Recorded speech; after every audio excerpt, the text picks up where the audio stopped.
So I know of a wife who her husband fell in love with her in college. She was beautiful, sociable, fashionable, a lot of fun to be around. People used to say about her that any room she entered, she used to light it up. And at one point in their marriage, after they had children, she asked me, I didn't know her that well, but she asked me if I could come over and talk to her one day. She needed some advice. And when I went to her home, I saw racks and racks of clothing in the living room. I saw the kitchen sink was piled high with dishes. I wasn't there to judge her. It was just something I noticed, to the point that I thought she was moving. I thought she was in the process of changing homes. And I asked her, oh, are you moving? And she looked a little confused. She was like, moving? No. And so then she told me she wanted to talk to me because her husband was considering divorcing her. And she and her husband were in the process of trying to make things work. Thank you. She and her husband were in the process of trying to make things work. And what basically came out of what she shared with me is that her husband felt that he didn't matter to her, and that he realized that the home was not a priority to her. The state of their home was always in a state of mess. And one of the things he had said to her was, you know, if I needed a clean undershirt, you wouldn't be able to find one for me. And she said, well, even a maid could find a clean undershirt. What does that have to do with anything? You and I have such a good time together. People love us. We have such great chemistry. We're in love. And what was coming out of what she shared with me was that it was clear that her husband's values were changing. He was initially attracted to her because she was beautiful and sociable and fun and exciting to be around. But now that they had been in the marriage a few years and had a number of children, he realized he needed more domestic support. He needed domestic bliss.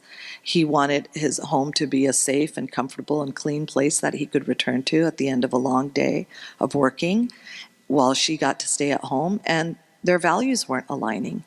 And, you know, it wasn't completely her fault. It was, he didn't know what his values were when he met her. He thought his values were one, and then he realized he actually had other values that she wasn't able to match up with him. So people commonly fall into these four traps when it comes to values alignment.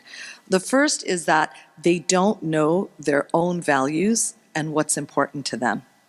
The second is they become too emotionally involved before they start discussing what their values are.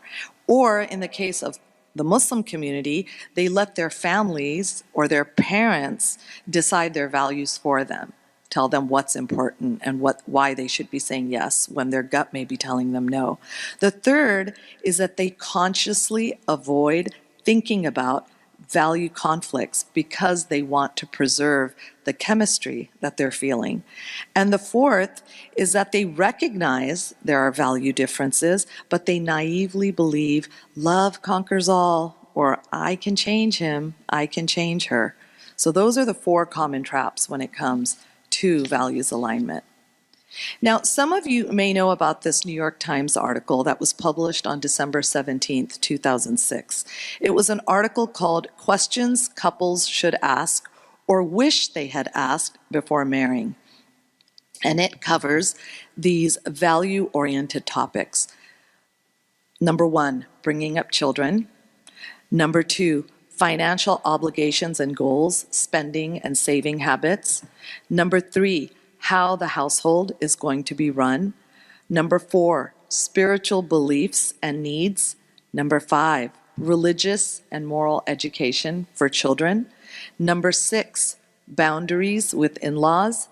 Number seven, where to live. And number eight, commitment to the marriage. Now, I read about a couple who broke up after 2 years of being together because they realized that the only thing we had in common was that we liked Chinese food.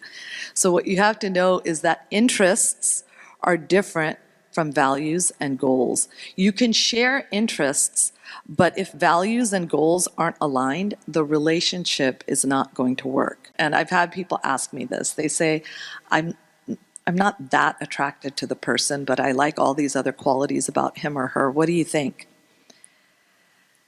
It sounds rough, but the criteria is, you guys, that you shouldn't be repulsed. That's what it is. If you find somebody painful to look at, then that's a problem and you should be walking away. But everybody else should be given a chance. Love causes you to see even the most average looking person as attractive. That's what happens over time. And an anecdote that I'll share with you is during a courtship phase, there was a man who liked everything about a woman that he was considering, but there was one thing he couldn't get past. He thought she had a very, very large nose, and it turned him off, and it bothered him.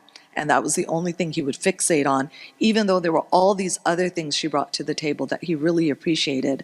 And he ended up being honest with her and sharing that that was something that bothered him. And she actually told him that she was willing to get a nose job, to get her nose fixed, because she liked a bunch of qualities about him.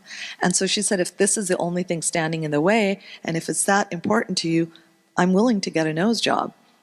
I'm not getting into the fiqh of whether that's allowed or not. I'm just telling you about this couple. And, you know, they ended up courting and getting engaged and getting married. And one thing continued after the other. They ended up having one child. They ended up having 2 children. She never really got around to the nose job. Finally, when things settled down a little bit, she ended up scheduling an appointment with the doctor.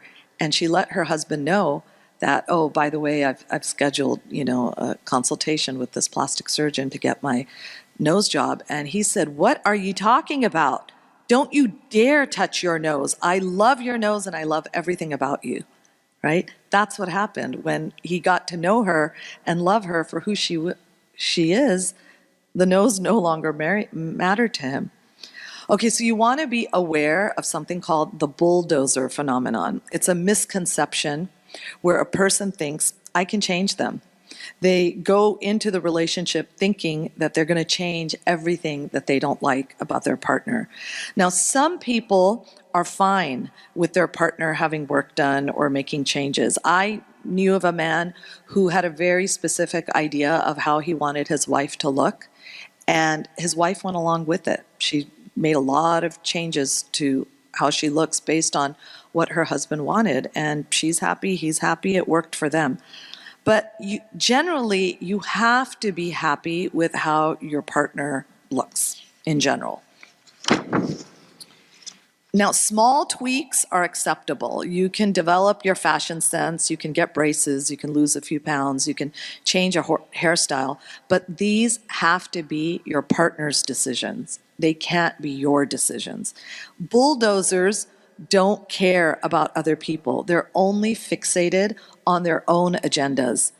So you want to watch for red flags. If somebody starts making suggestions about what you should change about yourself early on, that's probably a problem.